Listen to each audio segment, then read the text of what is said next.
கோயிலுக்கு தன்னுடைய பெயரை வைக்கல. அதே போலதான் நம்மோடு வாழ்ந்து கொண்டிருக்கிற ராஜராஜ சோழனாக தளபதி அவர்கள் எல்லா திட்டங்களுக்கும் தன்னுடைய பெயர் வைக்கவில்லை. திராவிட மாடலாட்சி, திராவிட மாடலாட்சி, திராவிட மாடலாட்சி என்று சொல்லிக் கொண்டிருக்கிறார். மதர் தெரேசாவை பார்க்க வேண்டும் என்று சொன்னார். ஒரு தொழுநோயாளியை தொட்டு தூக்குகிற துணிவு, ஒரு மனநோயாளியை மார்போடு அணைத்துக் கொண்டு வரும் அன்னை மதர் தெரேசா. உலகத்தில் தொழுநோயை தொட்டு பார்த்து அதற்காக தன் உடற்பொருள் ஆவி அனைத்தையும் அர்ப்பணித்து ஒரு சமூக சேவை செய்து கொண்டிருக்கிறார்களே, அவர்களை இன்றைக்கும் நினைக்கிறேன், நான் வணங்குகிறேன் என்று சொன்னார்கள். எங்கோ பிறந்து எங்கோ வளர்ந்த அந்த தாய் இந்தியாவுக்கு ஓடோடி வருகிறார்கள். இங்கே இருக்கிற தொழுநோயை தொட்டு பார்க்கிறார்கள்.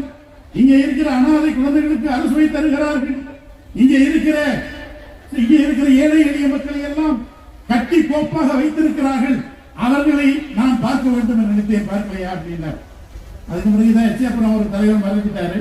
அதன் பிறகு ஒவ்வொரு வருஷமும் நான் மதர் தெரேசா தலைவர் பிறந்த நாளுக்கு கல்கத்தாவில் எங்க மாமனார் வீட்டுக்கு பக்கத்துல தான் அந்த இது நிறுவனம் இருக்குது. அந்த நிறுவனத்துக்கு போய் தலைவர் பிறந்த நாளுக்காக அங்கே இருக்கிற ஏழை அனாதை குழந்தைகளுக்காக உணவு தந்து விட்டு உடைகளை தந்து விட்டு வருகிறேன். இந்த ஆண்டு மட்டும் நம்முடைய தளபதிக்கு 1ஆம் தேதி பிறந்த நாள்.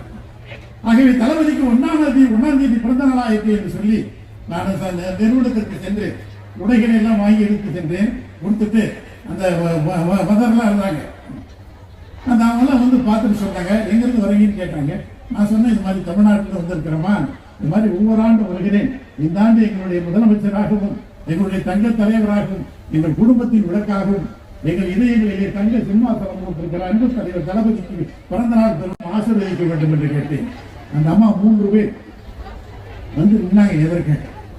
என்னுடைய ஆசீர்வாதங்கள் சொல்லுங்க, இயேசுவினுடைய ஆசீர்வாதம் அவருக்கு உண்டு என்று சொல்லுங்கள். ஏன் தெரியுமா அப்படின்னு கேட்டாங்க. சொன்னாங்க அவங்க. நான் சொன்னேன், ஏதோ சொல்ல போறாங்க. அம்மா பல சாதனைகள் செஞ்சிருக்கிறாங்க. மகளிருக்கு இலவச பயணமா இந்தியாவில் தமிழ்நாட்டில் தான், 1000 ரூபாயா தமிழ்நாட்டில் தான், உங்களுக்கு 3000 ரூபாய் தமிழ்நாட்டில் தான். கிட்டத்தட்ட இப்ப திடீர்னு யாரும் கேட்காத ராத்திரி காலையில 6:30 மணிக்கு எல்லா பேங்க்லயும் 5000 ரூபாய் போட்டாரு, அதுவும் தமிழ்நாட்டில் தான். இப்படி நான் இதெல்லாம் சொல்லினே இருந்தேன். அவர் சிரித்துக் கொண்டே சொன்னால் இதுவெல்லாம் இல்லை என்றார்கள். அப்ப நீ எதை சொல்றீங்கம்மா அப்படின்னு கேட்டேன். அந்த அம்மையார் சொன்னார்கள், மதர் தெரேசா நிறுவனத்தில் இருக்கிற 3 பேரும் என்னை பார்த்து சொன்னார்கள், அதுவெல்லாம் இல்லை. இயேசு எதை நினைத்தார்களோ, மதர் தெரேசா எதை விரும்பினார்களோ அதை உங்கள் முதலமைச்சர் செய்திருக்கிறார் என்று சொன்னார். ஆனா இவ்வளவு திட்டங்கள் சொல்லணும்னா அதெல்லாம் என்ன கேட்டேன். அதெல்லாம் இல்ல. அவர் என்ன செய்தார் தெரியுமா?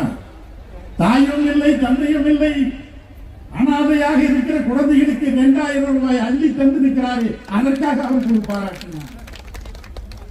இயேசுநாதர் அதை நினைத்தார்கள், மதர் தெரேசா நினைத்தார்கள். இந்த 2000 ரூபாய் அனாதை குழந்தைகளுக்கு 2000 ரூபாய் கொடுத்தாரு. அது உதயசூரியனுக்கு வாக்களிக்க போகிறதா? திராவிட முன்னேற்ற கழகத்தில் உறுப்பினர் ஆக போகிறதா? இல்லை, மனிதாபிமானம். நம்ம தலைவர் தளபதி கடவுளுக்கு நிகரான மாறி 2000 ரூபாய் அள்ளி கொடுத்துட்டார்.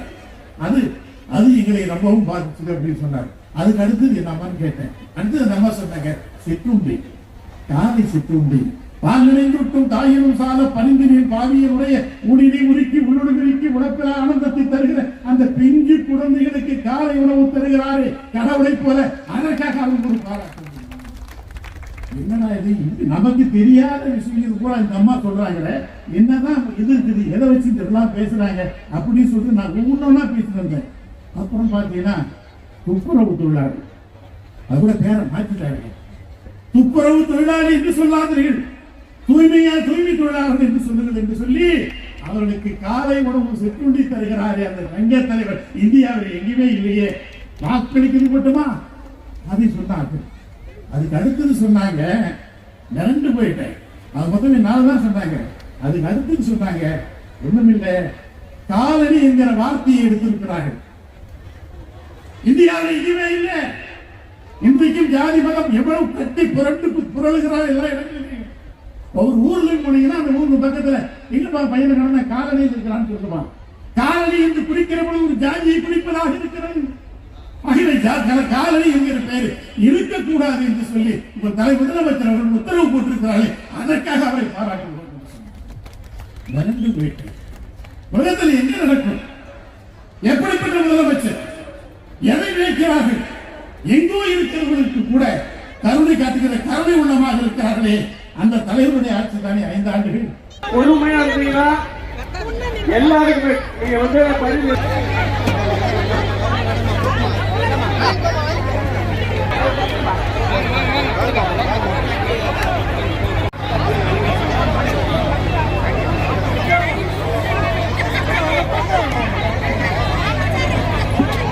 வந்து மாட்டீங்க.